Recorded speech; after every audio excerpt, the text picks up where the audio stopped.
democratici. Ma allora si fa questa autonomia oppure...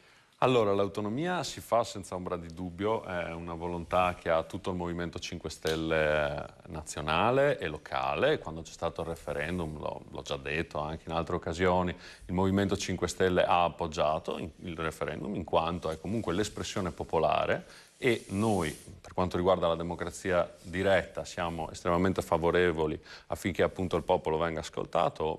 Oltre 2 milioni di veneti hanno votato per l'autonomia e in base anche all'articolo 5 della Costituzione che prevede appunto di premiare quello che sono appunto le autonomie legate alle mansioni di gestione, non vediamo appunto difficoltà nell'attuare questa cosa. Perché poi Cosumano, fra l'altro, voi come 5 Stelle siete stati sempre un partito molto legato al discorso chi vince, cioè chi vota vince, che bisogna scegliere, votate, fate i sondaggi online, tutti quelli che votano viene eletto, quindi in teoria per coerenza questa cosa dovrebbe essere abbastanza automatica. Abbiamo anche il ministro Stefani comunque della Lega che si sta occupando di questo e sta lavorando con tutti i ministeri appunto per il trasferimento delle competenze.